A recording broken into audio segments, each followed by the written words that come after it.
जय हिंद दोस्तों, let's study 41 में आप लोगों का स्वागत है। मैं हूं घनश्याम यादव और दोस्तों मेरे द्वारा आप लोगों को ऑल कंपटीशन से संबंधित प्रश्नों को हल कराया जा रहा है, जिसमें सबसे पहले मेरे द्वारा आप लोगों को भारत का प्राचीन इतिहास पढ़ाया जा चुका है।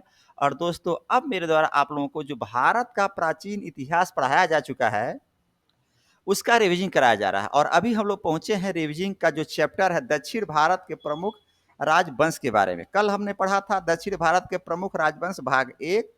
आज हम लोग रिवीजन करेंगे दक्षिण भारत के प्रमुख राजवंश भाग 2।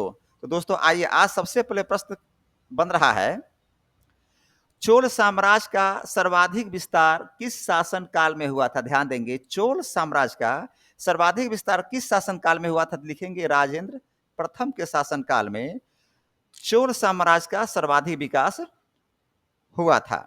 फिर अगला प्रश्न बना, राजेंद्र प्रथम ने कब गंगेकोट चोल की उपाधि धारण किया था? ध्यान देंगे, ये जो राजेंद्र प्रथम है उनके द्वारा गंगेकोट चोल की उपाधि धारण किया गया था और कब किया गया था, यही प्रश्न पूछ रहा था। लिखेंगे राजेंद्र प्रथम के द्वारा बंगाल के पाल शासक महिपाल को पराजित करने के बाद। ध्यान दीजिएगा, जो राजेंद्र प्रथम है इनके द्वारा बंगाल के पाल शासक थे महिपाल, उनको पराजित करने के बाद यानी कि उनको हराने के बाद गंगेकोट चोल की उपाधि धारण किया था किसने? राजेंद्र प्रथम ने। आप देखेंगे यहाँ पर पिक लगा हुआ राजेंद्र प्रथम का।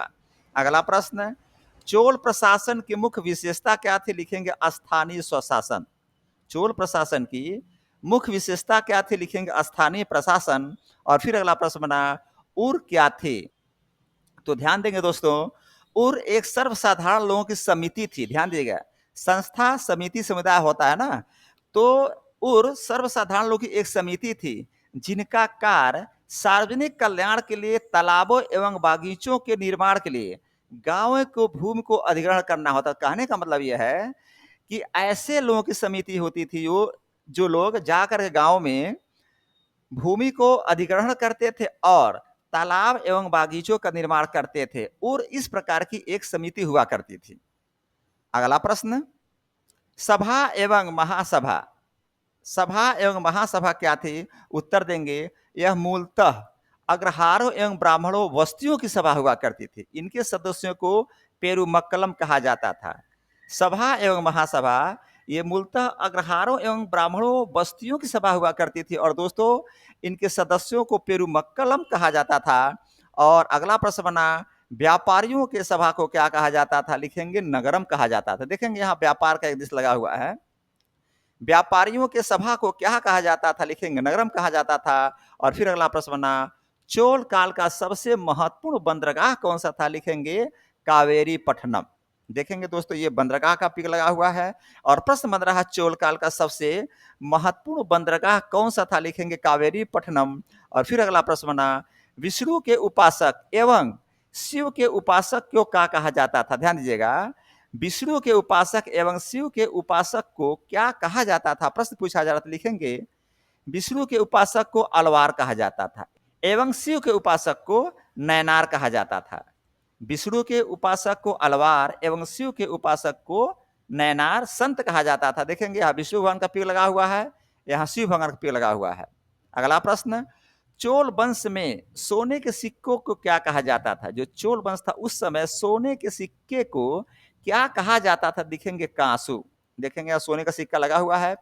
चोल वंश में सोने के सिक्के को क्या कहा जाता था? लिखेंगे कांसू। और फिर अगला प्रश्न बना, चोल वंश का अंतिम शासक कौन था? लिखेंगे राजेंद्र तृतीय। चोल वंश का अंतिम शासक कौन था? लिखेंगे राजेंद्र तृतीय। देखेंगे दोस्तों यहाँ राजेंद्र तृतीय का पिक लगा हुआ है। और फिर अगला प्रश्न बना, राष्ट्रकूट वंश की स्थापना किसके द्वारा किया गया था? लिखेंगे दंती दुर्ग के द्वारा। राष्ट्रकूट वंश की स्थापना किसके द्वारा किया गया? लिखेंगे दंती दुर्ग के द्वारा।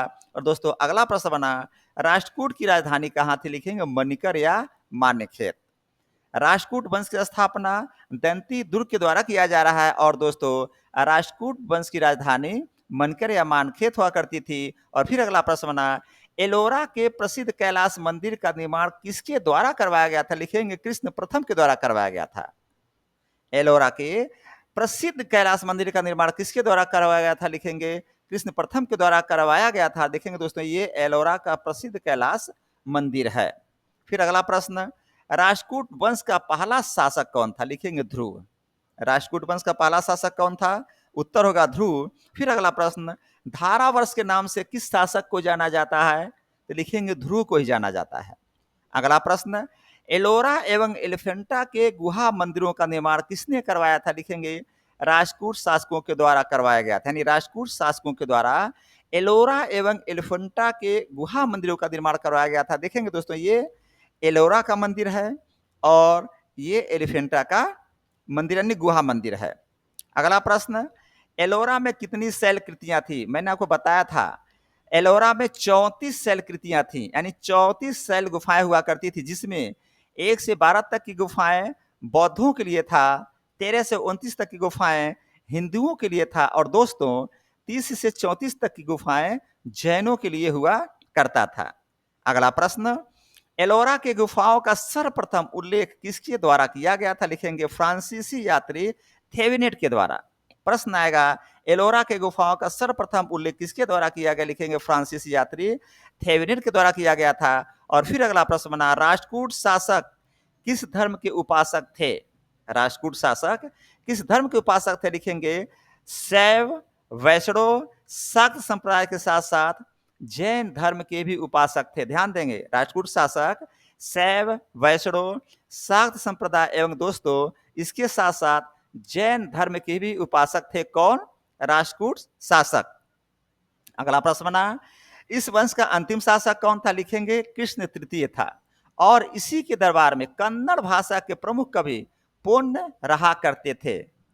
इस वंश का अंतिम शासक कौन था? लिखेंगे कृष्ण तृतीय था। देखेंगे कृष्ण तृतीय था और दोस्तों इसी के दरबार में कन्नड़ भाषा के प्रमुख कवि पुण्य भी रहा करते थे। अगला प्रश्न बना, कल्याणी के चालुक्य वंश की स्थापना किसके द्वारा किया गया था? लिखेंगे तैलप द्वितीय के द्वारा किया गया था। और फिर अगला प्रश्न बना, चालुक्य वंश की राजधानी कहाँ थी? लिखेंगे मान्यखेत। अगला प्रश्न, मान्यखेत से राजधानी हटा करके किसने कल्याणी कर दिया था? लिखेंगे सोमेश्वर प्रथम के द्वारा। यानी सोमेश्वर प्रथम जब आए तो उनके द्वारा मान्यखेत से राजधानी को हटा करके कल्याणी कर दिया गया था। और फिर अगला प्रश्न बना, इस वंश का सबसे प्रतापी शासक कौन था? ध्यान दीजिएगा, इस वंश का सबसे प्रतापी शासक कौन था? लिखेंगे विक्रमादित्य सिक्स, यानी विक्रमादित्य छठा। इस वंश का सबसे प्रतापी शासक विक्रमादित्य सिक्स हुआ करते थे। और दोस्तों अगला प्रश्न बन रहा है, विल्हड़ एवं विज्ञानेश्वर किसके दरबार में रहते थे? लिखेंगे विल्हड़ एवं विज्ञानेश्वर विक्रमादित्य सिक्स के दरबार में रहते थे। प्रश्न आएगा, विल्हड़ एवं विज्ञानेश्वर किसके दरबार में रहते थे? लिखेंगे विल्हड़ एवं विज्ञानेश्वर विक्रमादित्य सिक्स के दरबार में रहते थे। और दोस्तों यहाँ पर आज का जो रिवीजन का क्लास दक्षिण भारत के प्रमुख राजवंश भाग 2 है, यहीं पर समाप्त होता है। और दोस्तों कहूँगा, दोस्तों जरा चैनल को सब्सक्राइब करिए, लाइक करिए, कमेंट में कुछ ना कुछ जरूर लिखिए। दोस्तों आज का क्लास में यहीं समाप्त करता हूँ। जय हिंद, जय भारत।